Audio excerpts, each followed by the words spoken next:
에베소 5장은 우리가 지난 2주에 걸쳐서 나눈 대로 시작은 하나님이 사랑이신 것 같이 너희도 사랑하라로 시작합니다. 그리스도께서 너희를 사랑하심과 같이 너희도 사랑해야 된다. 그 다음으로 넘어가는 게 뭐냐면 성령 충만을 받으라예요. 그 사랑을 너희 힘으로, 너희 사랑으로 할 수가 없으니까 너희 안에 계신 성령께서 주시는 힘으로 사랑을 해야 되고, 성령님이 공급하시는 그 사랑으로 사랑을 하라라는 의미죠. 오늘 본문 제가 다시 읽어드립니다. 그런즉 너희가 어떻게 행할지를 자세히 주의하여 지혜 없는 자 같이 하지 말고 오직 지혜 있는 자 같이 하여 세월을 아끼라. 때가 악하니라. 그러므로 어리석은 자가 되지 말고 오직 주의 뜻이 무엇인가 이해하라. 술 취하지 말아라. 이는 방탕한 것이니 오직 성령으로 충만함을 받으라. 이렇게 갑니다. 성령으로 충만함을 받는 것이 모든 것의 열쇠다라는 얘기예요. 새 사람을 입는 것도, 구원받은 자녀답게 사는 것도, 그리스도께서 너희를 사랑하신 것 같이 너희도 사랑을 하는 것도 성령으로 너희 안에 충만하게 거하게 하실 때에만 그게 가능하다. 성령님이 너희를 통해서 일하셔야 된다. 그러지 않으면 이거 안 된다. 이제 그 얘기죠. 그래서 오늘은 성령 충만에 대한 얘기를 좀 하려고 합니다. 우리가 어떻게 성령 충만을 받아야 되며 어떤 훈련을 해야 될 것인가, 성령으로 충만하게 받기 위해서 하나씩 보겠습니다. 첫 번째 읽습니다. 시작. 성경은 성령으로 충만함을 받으라는 명령을 하면서 특별히 술을 콕 집어서 얘기합니다. 술 취하지 말아라. 그리고 그 대조적으로 성령으로 충만함 받아라. 이렇게 나가요. 본문 18절 다시 봅니다. 술 취하지 말라. 이는 방탕한 것이니 오직 성령으로 충만함을 받으라. 성령으로 충만해질 것을 요구하면서 술을 중요한 문제로 거론을 해요. 근데 여기서 우리가 생각해야 될 게 단순히 술을 안 먹으면, 내가 술을 안 먹으면 이 명령 지키는 것이다 라고 생각하면 오산입니다. 아닙니다. 여기서 얘기하는 건 그게 초점이 아닙니다. 성경에 술 취하지 말라는 것은 단순히 술 먹지 마 그런 뜻이 아니에요. 왜 술 취하지 말라고 할까요? 잘 보세요. 술 취하지 말라. 이는 뭐한 것이래요? 방탕한 거래요. 그러니까 술로 채우지 말고 뭐로 채우래요? 성령으로 채우래요. 먼저 왜 술 취하지 말라고 하느냐? 방탕한 것이기 때문에 그렇다고 그럽니다. 방탕한 것이. 방탕이 뭐예요? 제가 여러 번 말씀드렸는데 아마 다 까먹으셨을 거예요.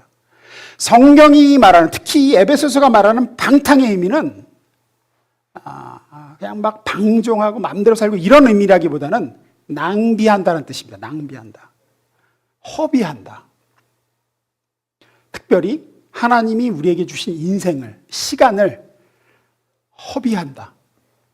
헛되게 낭비로 보낸다. 그러니까 방탕하게 보낸 시간은 낭비하며 허비하며 보낸 시간이에요. 성경이 얘기하는 방탕은 그런 의미예요.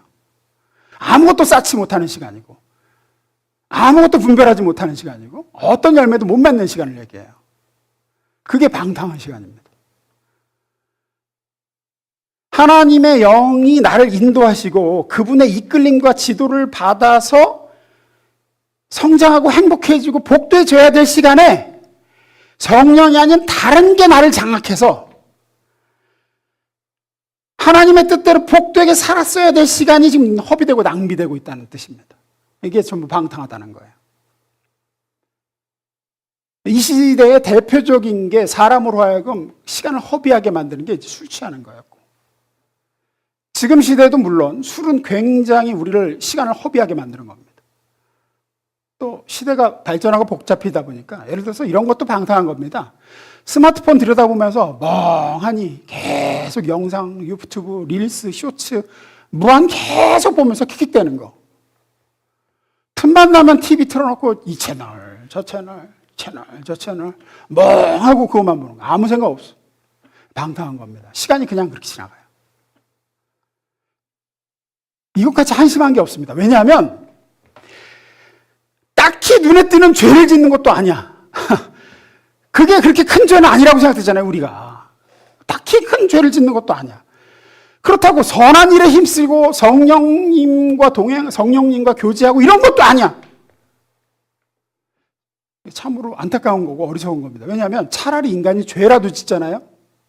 차라리 죄라도 지으면 그로 인해 아프고 쓰리고 괴롭고 회개하고 몸부림치는 시간이라도 따라와요. 그 뒤에 하나님 앞에 가슴을 치면서 나는 죄인이라고 그러면서 차라리 그게 열매는 맺는다고요. 괴롭지만. 근데 이렇게 낭비되는 방탕하는 시간은 그것조차 아니야. 그것조차.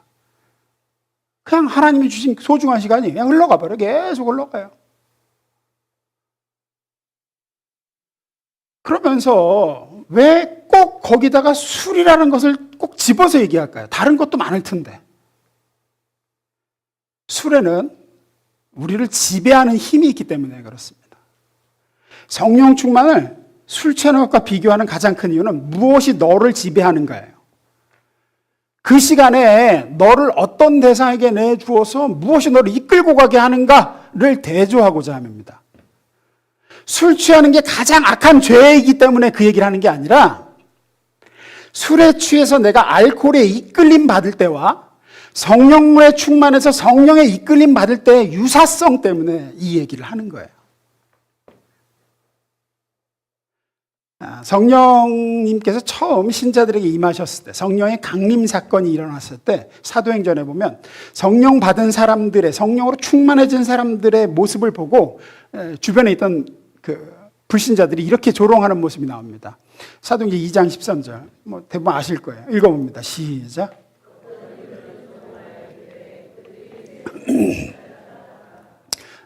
사람들이 성령 받고 하는 행동이 이상하거든.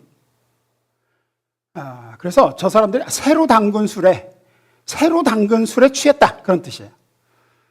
술 취한 사람 같다. 쟤들 못 취했나 보다. 그러니까 뭐냐면 뭔가 저 사람을 지금 뭔가가 지배하고 있고 마치 술이 지배해서 평상시 같으면 안 할 행동을 하고 말을 하듯이 저 사람들에게 지금 뭔가가 지금 씌었다. 성령이 임한 거죠. 성령이 임해서 평상시에 저 사람들의 모습이 아닌 거예요. 같은 맥락에서 오늘 본문을 얘기하는 겁니다. 5장 18절. 술 취하지 말아라. 이는 방탕한 것이니 오직 성령으로 충만함 받아라. 사람이 술에 취하면 우리가 보통 그렇게 얘기하죠. 많이들 들어보셨을 거예요. 처음에는 사람이 술을 먹지만 나중엔 술이 술을 먹고 종국에는 술이 사람을 먹는다. 무슨 뜻입니까? 사람이 결국 술에 취하면 자기 자신의 판단력과 이성을 흐려지게 되고 더 가면 아예 술에 빼앗기고 만다는 거예요. 자기의 생각, 판단, 이성. 그리고 그 사람이 평상시에 가졌던 이성과 상식과 교양과 판단이 전혀 발휘되지 못하도록 만든다는 거예요. 그래서 사람이 술에 많이 취하면 평상시라면 절대로 하지 않을 말도 하고 절대로 하지 않을 행동도 하고 그러죠. 보통 때라면 아까워할 금액을 전혀 아깝지 않게 써버리기도 하고. 여러분, 우리가 옷 한 벌 예를 들어서 산다, 뭐 가방 하나 사는데도 고르고 생각하고 고민하다가 삽니까? 턱턱 삽니까? 보통 고민하다 사죠. 금액이 꽤 되니까. 생각이 많아져요. 그래서 이 돈을 벌려면 내가 몇 시간을 일해야 되고 또 뭐 이 돈이면 다른 뭘 할 수 있고 이런 걸 저울질하고 따져보다가 그러다가 이제 제일 좋은 거 뭐 가성비 좋고 이런 걸 사죠. 하지만 술에 취해서 알코올이 뇌를 마비시키면 그런 정상적인 사고를 못하게 됩니다. 그래서 평상시라면 안 쓸 금액을 고민 안 하고 써버리잖아요. 긁죠, 그냥. 긁어요. 또 정상적인 이성과 정신으로는 못할 말도 막 하고 생각이 동원되었으면 하지 않을 고백도 막 하고 대담한 행동도 하고 맨정실 때 못할 대담한 행동도 하고. 네? 뭐라고요? 하지만 그런 행동을 우리가 용기 있다고 하나요? 용기 있다고 하지 않죠? 왜 용기 있다고 안 합니까? 네, 그 사람이 한 게 아니에요. 맞아요. 취해서 한 거지 그 사람이 한 게 아니거든. 그래서 술 취해서 저지른 행동을 용기 있다 이러지 않습니다. 술김에 저런다 그러죠. 술김에 저런다. 약물의 힘으로 한 거죠. 알코올이라는 약물의 힘으로 한 거예요. 생각보다 여러분 그 술은, 알코올은 생각보다 그 의존성이 높고 그 위험한 약물이라고 그러죠. 예, 뭐 제 얘기가 아니라 세계보건기구에서 WTO에서 마약으로 구분을 해놨어요. 아예 의존성이 꽤 높아요. 중독성도 꽤 높아요. 합법이라 그렇지, 합법. 다른 마약은 불법인데 이거는 하도 오랫동안 인간이 해왔기 때문에 이건 이제 합법이라 그렇지, 사실 그 해악은 아편이나 필로폰 못지 않다 그래요. 이거 생각보다 그래요. 그 해마다 그 술로 인해서 그 질병으로 죽는 사람들이 굉장히 많습니다. 사고도 그래서 굉장히 많이 일어나고 범죄도 많이 일어나요. 우리가 생각한 것보다 훨씬 많이 일어나요. 또 알코올에서 이게 중독으로 넘어가면 완치율이 굉장히 희박해요. 0.03% 그렇대요. 그러니까 10,000명 중에 3명이나 알코올 중독으로 치료될까 나머지가 완치가 안 된대요. 의존성이 그렇게 높대요, 생각보다. 특히나 사람이 이렇게 심리적으로 스트레스 받은 상황에서 고통을 잊게 해주고 이게 알코올이 기분을 좋게 만들어주는 효과가 있잖아요.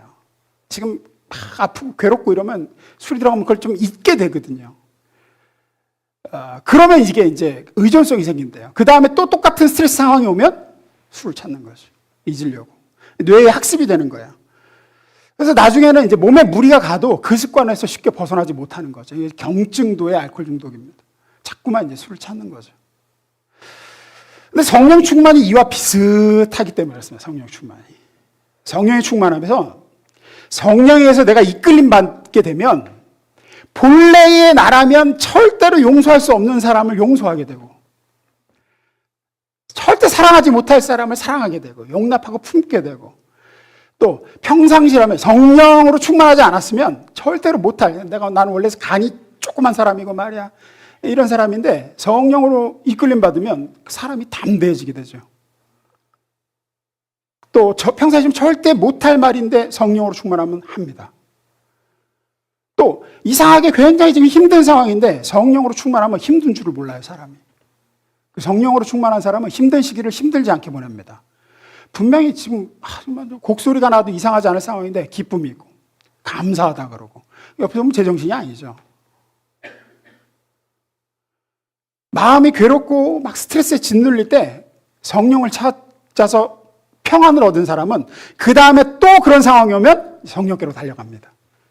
마치 술로 인해서 그걸 잊었던 기억이 있는 사람은 다시 술로 가듯이 성령을 의지해서 그 스트레스를 잊습니다. 그리고 그걸 극복할 힘을 얻어요. 그러면서 버릇되어지고 습관돼서 나중에는 인생 전체가 성령께서 장악하시게 돼요. 그런 경지를 이제 성령 충만하다 그러죠. 내가 말하는데 내가 말하는 게 아니라 성령께서 나를 통해서 말하게 되는 거예요. 마치 술에 이만큼 찬 사람이 그 사람이 하는 말이 아니라 알코올이 말하듯이 하듯이 성령께서 나를 통해 말하게 하시고. 근데 그렇게 가지 말고 성령으로 충만해져라. 술 취하면 그거는 허비하는 시간이 된다. 네가 그 시간에 하나님과 가까워져야 되고 영적으로 성장해야 되는데 술에 취해서 보내는 시간만큼 그 시간을 깎아먹는다는 거예요. 허비하게 된다. 그러니 그러지 말아라. 그 시간에 주님과 함께하는 시간으로 바꿔야 된다, 네가. 이건 본문이 얘기하는 바입니다. 세월을 아껴 그 훈련해라. 그 훈련해라. 우리는 끊임없이 어떤 다른 것들이 나를 장악하게 해서는 안 돼요. 그게 술이든 내가 취미든 내가 좋아하는 영상 보고 음식 먹고 이러는 거든, 그게 무엇이든 그게 나를 장악하고 그것에 내가 의존하게 되고 그게 나를 끌고 다니게 해서는 안 돼요. 오직 성령님만, 하나님의 영이신 성령님만이 나를 장악하시게 해야 되고 내가 의존할 분이 돼야 되고 그분이 내 인생을 끌고 가게 해야 됩니다. 다른 어떤 것이 나를 장악하고 끌고 가게 되면 인생이 갈수록 좀 안 좋아지게 돼요. 하여튼 중독되고 의존해서 괜찮은 건 성령님밖에 없어요.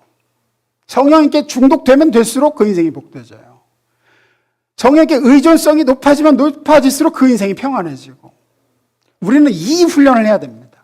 다른 게 아니라 성령께 중독되고 성령께 나를 내어드리고 성령께서 나를 채우사 그분이 나를 지배하고.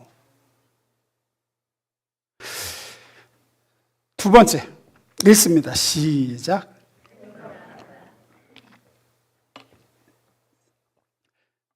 앞서 말씀드린 대로 내가 다른 무엇도 아닌 오직 내가 예수 믿을 때 내 안에 오신 하나님의 영, 그 성령님만이 나를 장악하시고 그분만 의지하고 그분께 이끌림 받는 삶을 사는 그것이 습관이 되고 버릇이 되고 몸에 완전히 하나 되는 훈련을 해야 된다고 말씀을 드렸습니다. 그것을 위해서 무엇을 해야 되냐? 우리가 먼저 우리가 해야 될 건 생각이라는 걸 좀 해야 돼요. 생각. 뭘 생각하냐? 성령께서 원하시는 것이 무엇인가? 성령님이 무엇을 기뻐하시고 지금 무엇을 탐탁지 않아 하시는가? 내 삶에서. 뭐가 그분을 슬프게 하고 그분을 거슬리는 행동인가? 그걸 살피고 생각을 해야 돼요. 그게 성령으로 충만해지고 성령이 나를 지배하고 성령과 가까워지는 제일 중요한 일 중 하나입니다. 이건 굉장히 당연한 거예요. 어린이집 다니는 그 어린 조그만 애들도 걔들이 싫어하는 말 자꾸 하고 걔들이 싫어하는 행동하면 그런 어른한테는 안 가요. 안 간다고요. 그 추석 명절에 그 연세에 있으신 분들 그 말실수 하시면 안 됩니다. 그 3대 하지 말아야 될 얘기 있죠. 결혼 언제 할 거냐? 취직, 애기 언제 날 거냐? 오기 싫어해요. 그러면 이제 안 와요. 안 온다고. 사람이 그래요. 하다못해 반려동물인 개나 고양이도 자꾸 귀찮게 하고 싫어하는 행동 자꾸 하면은 그 사람한테 안 가요. 하물며 하나님의 영을 모시고 사는데 그분이 싫어하고 그분이 하지 말라고 하시고 내가 그거 기뻐하지 않는다 라는 말과 행동을 자꾸 하면서 여기 와서만 성령님 인도해 주시고 오늘 예배 간주 충만히 하고 안 된다고요. 안 돼. 생각을 해야 돼요. 내가 분별을 좀 하세요. 뭐가 지금 성령님을 거스르고 있는가? 뭐가 그분을 슬프게 하고 무엇이 그분을 기쁘시게 할까? 그래서 성령으로 충만함을 받으라는 명령, 오늘 본문의 그 18절 앞에 반복적으로 나오는 단어들이 있어요. 분별해라, 살피라, 깨달으라, 생각하라는 거예요. 성령이 뭘 기뻐하시는지 생각 좀 해라. 볼까요? 몇 군데 한번 보겠습니다. 10절. 주님께서 기뻐하시는 일이 무엇인지를 분별하십시오. 그러므로 여러분은 어떻게 살아가야 할지를 살피십시오. 지혜롭지 못한 사람처럼 살지 말고 지혜로운 사람답게 살아야 됩니다. 그러므로 어리석은 자가 되지 말고 주의 뜻이 무엇인지를 깨달으십시오. 다 생각하라는 얘기예요. 생각 좀 해라 봐라. 생각 좀. 그냥 되는 대로 살지 말고 성령으로 충만함 받는 삶을 살고 싶으면 보네포라는 목사님이 있습니다. 참 유명한 제가 존경하는 목사님 중 한 분이죠. 독일에 계셨던 옥중서관이라는 책을 쓰셨어요. 이분이. 그 책에 이런 말이 나와요. 행복하게 보낸 시간이 꼭 잘 보낸 시간은 아니다. 행복하게 보낸 시간이라고 해서 꼭 잘 보낸 시간은 아니다. 반대로 힘들게 보낸 시간이라고 해서 꼭 나쁘게 보낸 시간은 아니다. 그러면 잘 보낸 시간이라는 건 무엇을 의미하는가?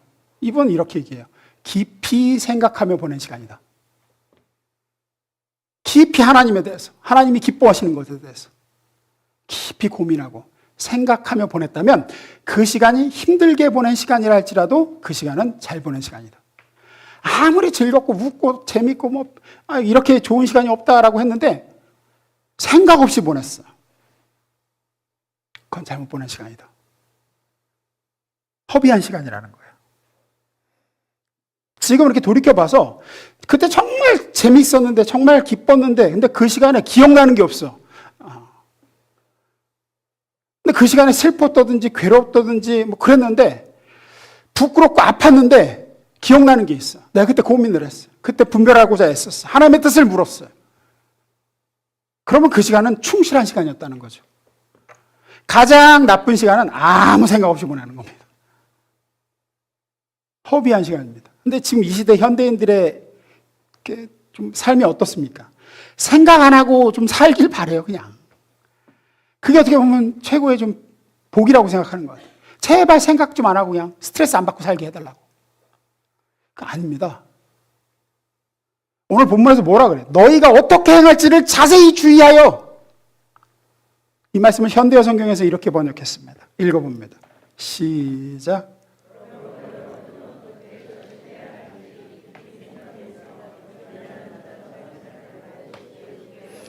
네. 어떻게 처신해야 될지, 어떻게 결정하고 살아야 될지, 무엇이 그분을 거스르는 말인지, 기쁘시게 하는 말인지 생각 좀 해서 깊이 생각하셔야 됩니다. 눈을 부릅뜨고 분별을 하셔야 돼요. 그냥 살던 대로, 또 그냥 이쪽이 좋아 보이니까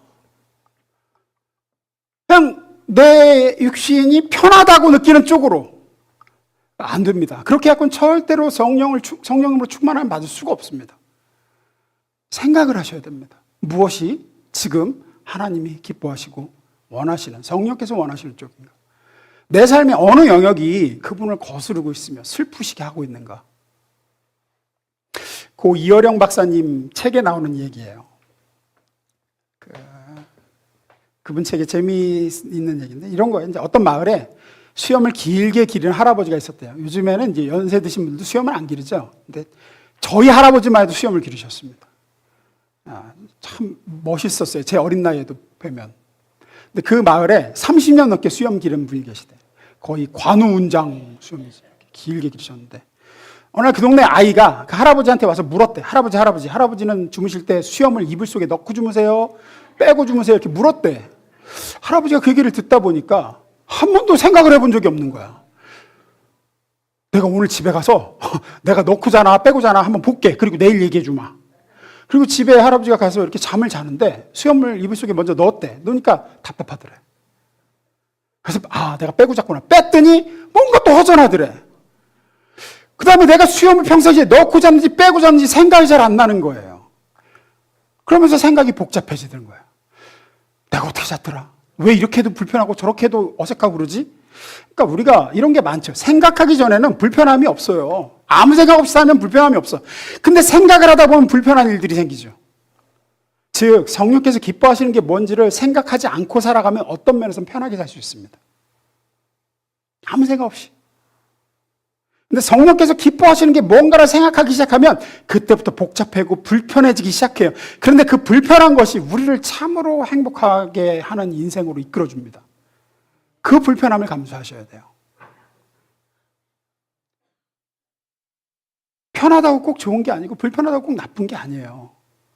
멈춰서 생각을 좀 해보셔야 돼요. 우리의 삶의 영역을 다 놓고 어떤 것이 하나님이 기뻐하시는 뜻인지, 성령께서 원하시는 건지 분별하고 따져봐야 돼요. 절대로 대충 사셔서는 안 됩니다. 여러분, 우리 삶이 지금 이렇게 꼬이고 있고 내가 돌아볼 때 굉장히 후회되고 그 순간이 후회돼.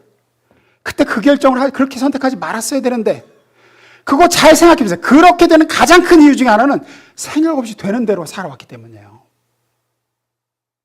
그때 그 결정을 할 때 하나님께 엎드리고 분별하고 정말로 주님 기뻐하시는 뜻이 맞습니까? 하지 않고 그냥 내키는 대로 결정하고 선택하면서 살아왔어서 그래요. 잘 생각해 보세요. 그냥 그때그때 산 거예요. 그때그때 내 편한 대로, 나 좋을 대로. 나중 가서 그게 이제 굉장히 내 삶에 후회되는 순간이 되고 굉장히 힘들게 만들 때도 있고 그때 가서 또 기도하는 거야. 어려우면. 기도해서 풀리지. 그럼 애당초 그 일을 만들지 않으면 돼요. 그냥. 그게 제일 좋은 거예요. 물어야죠. 생각을 해야죠. 하나님의 뜻이 뭔지. 그냥 관성의 법칙을 따라서 살던 대로 하지 마시고 내가 원하는 대로 편한 대로 인간은 가만히 두면 내가 원하는 욕심대로 편한 대로 그냥 갑니다. 고민 없이 살면 그냥 그렇게 가요. 그냥 그렇게. 불편한 사람 멀리하고 편한 사람 가까이 하고. 근데 멈춰 생각해 보세요. 하나님은 반대로 얘기하실 수 있어요. 너 저 사람 가까이 해야 된다. 오히려 저 사람 멀리해라. 그거 안 듣고 그냥 살다 나중 보니까 그냥 굉장히 그때 그런 게 아니었는데 인생이 꼬이게 되는 거예요. 스텝이 꼬여요. 우리는 특히나 내가 나쁜 마음 가지고 살지 않으면 된다고만 생각하는 경향이 있어요. 이 유교적인 사고방식이에요. 유교적인 사고방식. 내가 나쁜 마음으로 한 거 아니야. 좋은 의도로 했어. 그러면 하나님도 축복하시리라고 생각해, 당연히. 내가 나쁜 마음으로 그렇게 선택한 게 아니니까. 막연히 그렇게 생각해. 하나님도 기뻐하시겠지. 그렇지 않습니다. 내 생각에 선해 보이고 지극히 옳아 보여도 하나님 보시기에, 성령께서 보시기에 아닌 경우가 굉장히 많아요. 그렇게 그냥 생각 없이 나온 내가 나쁜 마음으로 한 거 아니니까 그런 결정이 후회와 고통을 낳고 인생을 꼬이게 만든 경우가 굉장히 많아요. 사무엘상 6장에 보면, 사무엘하 6장에 보면 다윗이 임금 자리에 오르고 나라가 이제 어느 정도 딱 자리를 잡았어요. 왕권도 강화됐고 이제 사방의 적들하고 싸워서 다 이겼고, 그 다음에 이제 수도를 예루살렘으로 정합니다. 다윗이 예루살렘을 수도로 정하고 왕궁을 지어요. 다윗성을 짓습니다. 그러고 나서 첫 번째로 한 일이 뭐냐면 하나님의 법궤, 언약궤를 왕궁으로 모셔오는 일이었어요. 원래 성소에 있었던 건데 블레셋하고 전쟁할 때 지면서 뺏겼거든요. 블레셋 뺏겼다가 이런저런 사건 끝에 아미나담이라는 사람 집에, 그리고 그 아들 우사의 집에 이제 법궤가 있었어요. 그래서 그 법궤를 다시 다윗이 왕궁으로 자기 집으로 모셔오려다가 수레에 실어서 이렇게 모셔오는데 나곤이라는 사람의 집 타작마당에서 갑자기 이제 큰 사건이 벌어져요. 수레를 끌던 소가 갑자기 난리를 치는 거야, 막. 그래서 법궤가 이제 수레 밖으로 떨어지게 생겼으니까 뒤쫓아오던 우사가 법궤를 손으로 이렇게 붙들죠. 그랬다가 이제 그 즉시 그 현장에서 즉사를 합니다. 다윗이 이해할 수가 없는 거예요.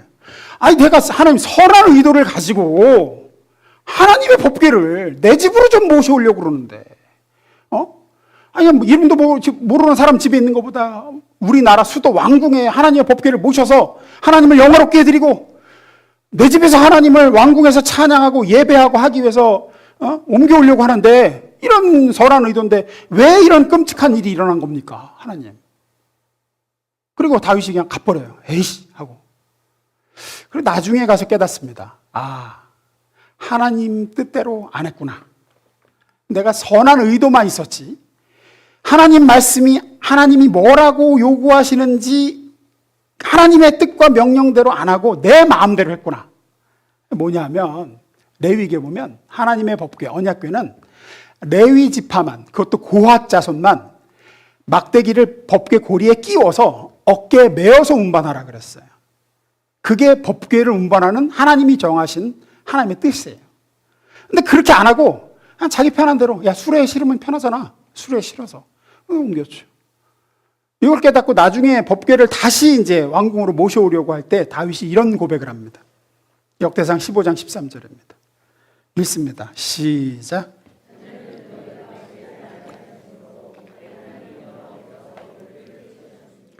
이는 우리가 규례대로 그에게 구하지 아니하였습니다.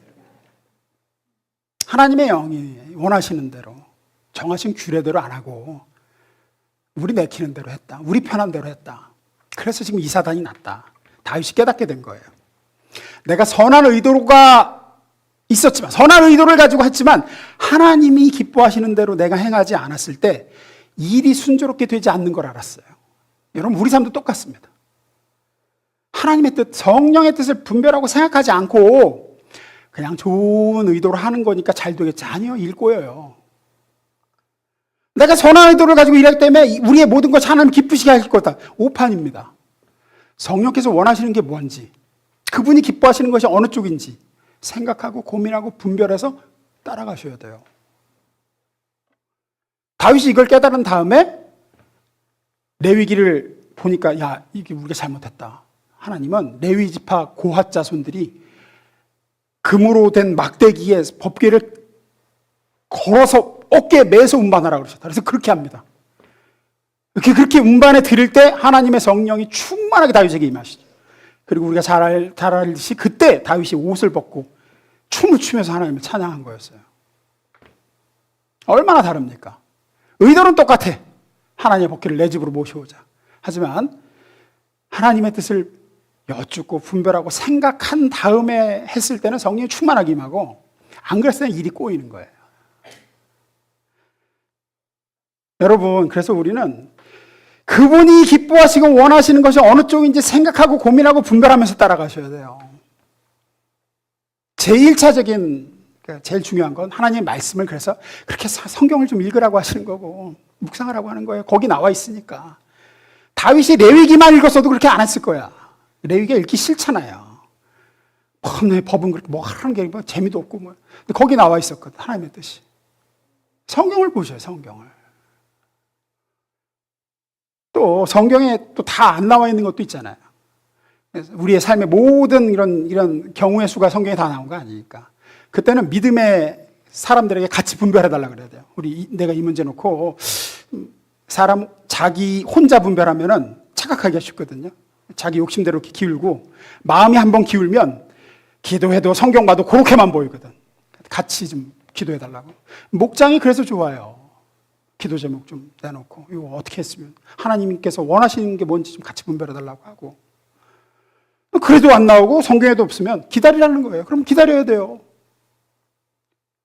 조급하게 뭐 하려고 하지 마시고 했다고 후회하지 마시고 기다리시고 여쭙고 분별하고 애쓰고. 여러분, 성령님을 기쁘시게 한다고 할 때 우리의 신앙은 하나님이 원하시는 것에 나를 좀 우리가 원하는 것에 하나님 나한테 좀 맞춰주세요 이렇게 하는 게 아니라 하나님이 원하시는 것에 제가 맞추겠습니다. 그게 성령으로 충만하게 되는 첫걸음입니다. 생각하셔야 됩니다. 생각하고 분별하고. 성령님 나와 함께 가주세요. 내 뜻대로 가주세요가 아니라 성령님 가시는 길에 내가 따라가겠습니다. 우리 찬양에도 있듯이 주님 말씀하시면 제가 하겠습니다. 주의 뜻이 아니면 제가 멈춰 서겠습니다. 그게 성령으로 충만하게 되는 첫걸음입니다. 그렇게 가는 길에 형통함이 있고 하나님의 강복하심이 있고 후회하지 않을 선택이 있고 그렇습니다. 말씀 마무리 있습니다. 내가 성령을 따라 사는가? 신자는 결국 이 싸움하는 사람이에요. 내가 성령을 따라가는가? 내가 예수 믿을 때 받은 그 성령대로 그 성령 인도하심 따라 사는가? 아니면 내 마음대로 사는가? 이것을 성공하느냐 실패하느냐로 구원을 얻는다 못 얻는다는 이야기는 아닙니다. 우리는 신자는 예수 그리스도를 믿고 그분을 모시는 것으로 예외 없이 천국 갑니다. 실패자 없습니다. 예수 믿으면 구원받습니다. 그러나 구원받은 이후에 그의 삶이 어느 나은 수준의 아름다운 인생을 살 것인가, 얼마나 복되고 예수를 닮은 모습으로 살다가 그 수준으로 천국에 들어가느냐 하는 것은 결국은 성령 충만의 싸움이에요. 그것을 위해서 이 남은 여생을 허락하신 겁니다. 성령 충만 받으라고. 성령께서 나를 장악하시며 내 인생의 목표와 원리와 방법과 자세와 태도와 인격이 성령님이 기뻐하시는 것으로 물들고 그것이 버릇이 되고 습관이 돼서 완전히 내 삶을 성령이 장악하시는 것. 오늘 보면 17절 18절 다시 봅니다. 그러므로 어리석은 자가 되지 말고 오직 주의 뜻이 무엇인가 이해하라. 술 취하지 말라. 이는 방탕한 것이니 오직 성령으로 충만함을 받으라. 다른 무엇이 여러분을 장악하지 못하게 하십시오. 그것 때문에 여러분의 시간이 헐비돼서는 안 됩니다. 자꾸만 성령으로 그 시간이 대체되도록 바꿔나가시고 애쓰셔야 돼요. 이상하게 우리는 영적인 문제에서는 묘하게 쉽게 생각해요. 세상에서는 세상 일에 5만 원 손해보는 일이면 우리는 당장에 어떻게든 애를 써서 이 세상에 꽁돈 5만 원이 나가면 안 되지. 5만 원이 뭐야? 전기세 조금만 늦게 내면 과태료 붙잖아요. 몇천 원 붙은 그것도 그냥 아까워서 이게 늦게 내면 안 된다 이러는데, 그것보다 비교할 수 없는 가치인 영적인 일, 하나님의 뜻을 여쭙고 성령의 인도함을 받고 성령이 기뻐하시는 걸 분별하는 일에는 고민을 안 해요. 고민을. 이게 엄청난 손실과 손해와 후회를 낳는데 이건 쉽게 생각해요. 그러니 다른 것이 아닌 오직 성령님으로 장악하고 끌고 가는 인생이 되도록 무엇이 성령님께서 기뻐하시는 쪽인지 늘 생각하고 여쭙고 분별하고 따라 사는 그런 복된 인생 되시기를 주님으로 축원합니다. 기도하겠습니다.